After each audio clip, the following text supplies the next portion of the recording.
Bonjour, bienvenue sur ma page YouTube. J'espère que vous allez très très bien. Ça fait longtemps. Et nous avons tous disparu de la circulation. Mais aujourd'hui, je veux faire la vidéo pour parler de masque de grossesse. Mhm. Hello, bienvenue à ma page YouTube. J'espère que vous allez très bien. Vous savez, cette page est dédicacée pour les formulations, comment prendre soin de sa peau, tout ce qui concerne la cosmétique. Aujourd'hui, je vais me concentrer sur comment traiter le masque de grossesse. Ici, là, cette vidéo est plus pour vous aider à avoir des informations sur comment avoir une belle peau pendant la grossesse. Et aussi pour vous donner aussi, pour vous apprendre aussi que il y a un problème, il y a beaucoup de choses qu'il faut savoir quand vous êtes enceinte, à propos de la peau quand vous êtes enceinte. C'est quoi je fais cette vidéo aussi parce que en 2022, il y avait peut-être, je crois, 4 à 5 personnes qui venaient dans mon inbox ou à la boutique me disaient Brenda, comment je vais faire pour enlever mon masque de grossesse ou Brenda, je vais faire comment, j'ai l'hyperpigmentation, j'étais tous enceinte, elle dit qu'elle fait comment pour enlever. Et je riais parce que la majorité, je riais pourquoi? Parce que moi aussi en 2022, toute 2022, j'étais enceinte. Donc, et comme moi je suis enceinte, ah Jésus-Christ, je deviens noirata. Je suis très noire, très très noire. Donc elle venait comme ça pour me demander des trucs là, peut-être quand elle était alimentaire, mais je riais seulement parce que, parce que quand je suis enceinte, je suis si noire, je suis tellement noire. Donc quand elle venait comme ça, je riais seulement, je riais parce que euh, maman, ça ne me ratait pas. Mais il faut savoir que l'enfant est primordial. Quand ils sont dans votre ventre, l'enfant est primordial. Dans cette vidéo, je vais vous montrer que il y a beaucoup de choses que vous pouvez péter quand vous êtes enceinte. Donc, vraiment, franchement, quand je faisais les recherches pour vraiment traiter aussi mon malade pendant la grossesse, j'ai découvert que ma chérie, c'est limité pour avoir les produits pour traiter le marasme pendant la grossesse. C'est ça que je disais, quand il était à la boutique, il me demandait où elle me disait par WhatsApp, je disais que non, il n'y a pas beaucoup de choses que vous pouvez utiliser quand vous êtes enceinte. Attendez que vous accouchez avant de faire un traitement pour traiter le marasme, parce que même vous allez gaspiller votre argent et ça ne marche pas, parce qu'il faut connaître d'abord la cause de cette forme d'hyperpigmentation, appelée aussi le masque de grossesse, est aussi appelé le marasme. Euh, donc, si vous connaissez déjà la cause, vous allez seulement vous asseoir comme ça et attendre que ça arrive parce que déjà, il faut connaître la cause. La cause, c'est quoi? La cause de cette forme d'hyperpigmentation, de masque de grossesse, n'est-ce pas? C'est hormonal. Donc, tous les parties noires, que ta face est noire, ton cou est noir, tes yeux sont, même tes yeux, même tes lèvres sont noires, même les fesses comme moi là, comme ça, et les aisselles sont noires, c'est à cause de l'excès d'hormones. L'excès d'hormones joue sur, si vous connaissez bien la cosmétique, vous allez réaliser que les hormones sont aussi la cause de la formation de la surproduction de la mélanine. Donc, quand vous avez une forte dose d'hormones comme les androgènes ou les oestrogènes ou le testostérone, vous allez découvrir que vous avez plus de mélanine. C'est pour ça que vous avez les femmes, les hommes ont tendance à noircir plus vite que les femmes. Les hormones sont rétablies pour la production de mélanine. Donc, si vous avez une faible dose d'hormones, vous avez moins de mélanine aussi. Donc, c'est réel comme ça. C'est pour ça que quand elle voulait traiter le masque de grossesse, je n'avais pas de solution pour elle. Parce que franchement, c'est ça qui gaspille d'argent. C'est ça que je disais d'attendre. Mais vous pouvez prévenir pendant la grossesse. Et quand je parle du marasme, le marasme peut aussi arriver aussi à quand vous allaitez. C'est que donc c'est idéal, même quand vous allaitez, il y a pour les produits des cosmétiques que vous ne pouvez pas utiliser. Donc je vais essayer de vous instruire sur ce que vous ne pouvez pas utiliser. Puis maintenant, vous donner les solutions à la fin de la vidéo. Donc restez connectés jusqu'à la fin de la vidéo pour vraiment voir les intrants, les intrants. Vous pouvez voir les ingrédients que vous pouvez utiliser quand vous voulez prévenir le marasme ou quand vous avez accouché et vous allaitez toujours, n'est-ce pas? Et vous savez que vous ne pouvez pas utiliser les ingrédients cosmétiques parce que vous êtes en train d'allaiter. Parce que il y a certains ingrédients cosmétiques qui ne sont pas bien pour le développement de bébé. Donc, exemple, la première des choses, vous connaissez déjà l'hydroquinone. L'hydroquinone, on sait l'effet néfaste déjà quand on n'est même pas enceinte. Et quand vous utilisez l'hydroquinone, ça fait. Donc, pour le développement de votre bébé dans le ventre, l'hydroquinone n'est pas idéal pour les femmes enceintes ou les femmes qui allaitent.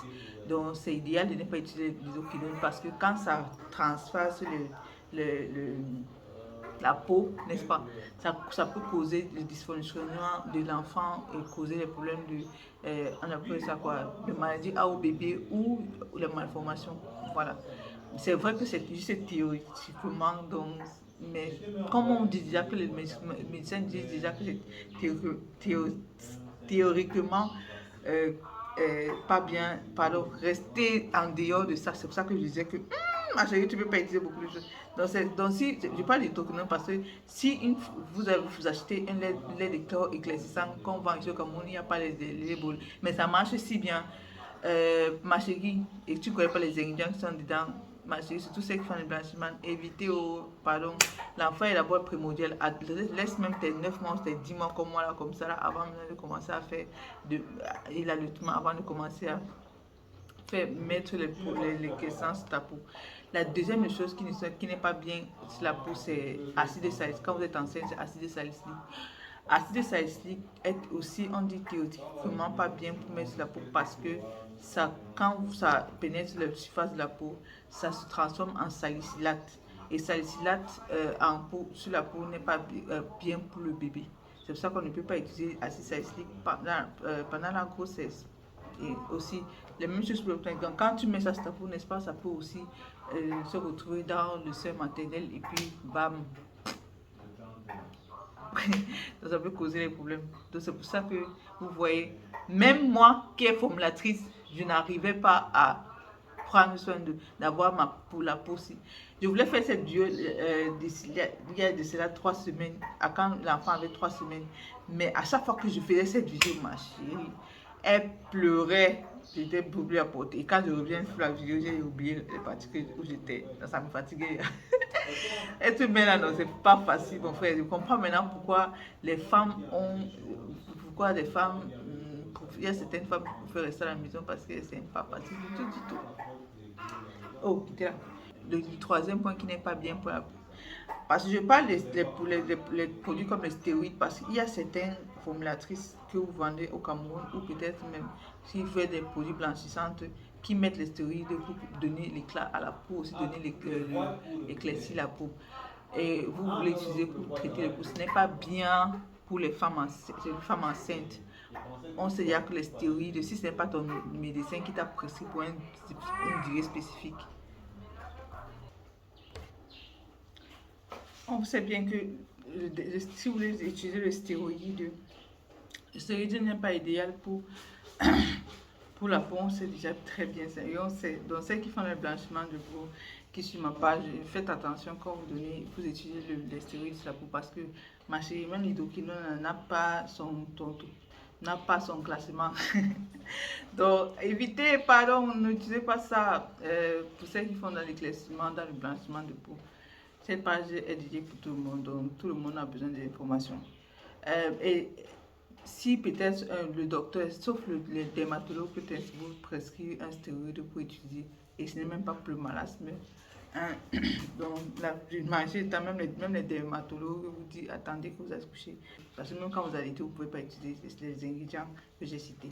Il y a aussi alpha-butine que vous ne pouvez pas utiliser quand vous êtes allaité. Vous avez compris. C'est pour ça que vous voyez que même les formulatrices comme moi sont moi quand ils ont le marasme.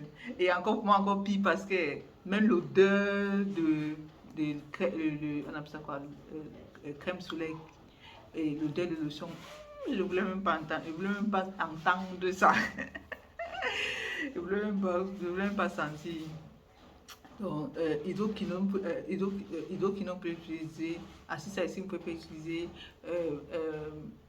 stéroïde ne peut pas utiliser, alpha-butine ne pouvait pas utiliser, glutathione ne pouvait pas utiliser parce que c'est théoriquement pas interdit d'utiliser ces ingrédients pendant la grossesse. Maintenant, je vous parle, il y a aussi d'autres ingrédients, mais je crois que c'est ça, c'est les ingrédients principaux qu'on utilise plus ici en Afrique. pour éclaircir la peau.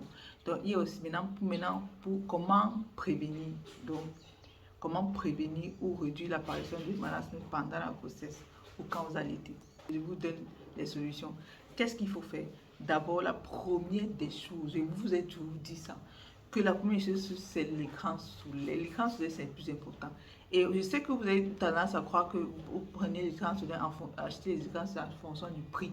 Mais non, vous devez prendre l'écran solaire qui vous va particulièrement à vous. C'est pour ça que quand vous venez chez moi pour me demander les écrans solaires, je dis toujours, voilà ce je pense que va aller avec tout type de carnation, tout type de peau.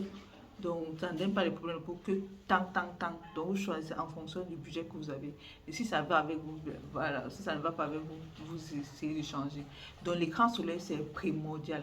Je pense que si j'avais mis l'écran solaire même pendant la grossesse et que je n'avais pas dit que ça sent tout, je crois que j'avais moins de marasme, comme sur cette photo que j'avais 2 jours avant que j'avais couché parce que j'étais noire, j'étais vraiment noire. Je voulais même poser la vidéo 3 semaines quand j'étais encore bien avec les marasmes, mais et la femme dérangeait trop, ça me dérangeait, la femme dérangeait trop.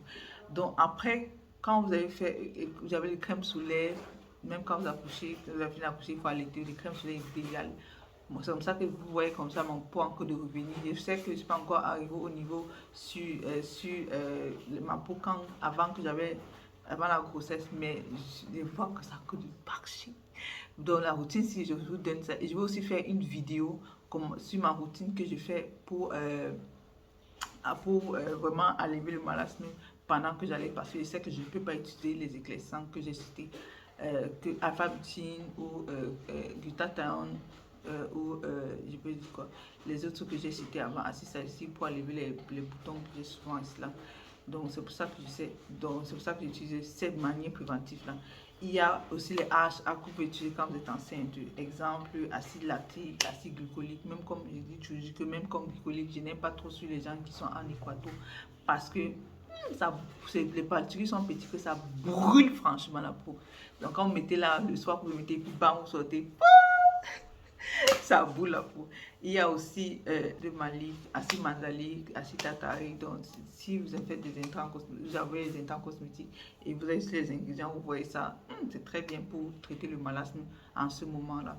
Il y a aussi le point vitamine C. La vitamine C est idéale pour utiliser pendant la grossesse ou quand vous allaitez pour vraiment donner l'effet brightening. On dit brightening en français comment? Éclatant sur la peau. Il y a aussi le acide tranexamique. Donc, si un produit contient acide tranexamique, vous pouvez utiliser ça pour réduire le marasme sur votre peau qui apparaît sur votre peau. La vitamine C est très bien. Je vous dis bien, les produits qui contiennent la vitamine C. Il y a certains clients qui venaient chez moi et une de mes formulations contenait la vitamine C. Mais je ne disais que, ok, oui, il faut utiliser la vitamine C. Mais je ne pouvais pas acheter pour moi parce que ma vitamine C contenait le temps là, le glutathione. Donc c'est pour ça que je refusais. La vitamine C, en général, toute forme de vitamine C est très bien sur la peau. Très bien pour les femmes enceintes ou les femmes qui allaitent. C'est bien de toujours utiliser ces ingrédients-là. J'espère que c'est ces ingrédients que j'utilise et je vais faire une vidéo, comme je disais, pour vous montrer comment routine, ce que je fais pour faire revenir ma peau dans d'autres vidéos après cette vidéo. Merci de toujours suivre Diani, merci de nous donner même la force de faire des recherches et venir poster sur notre page. Merci de toujours commenter si vous avez des questions. Et merci de suivre toutes les vidéos YouTube. Merci. Bye bye, merci. Coucou.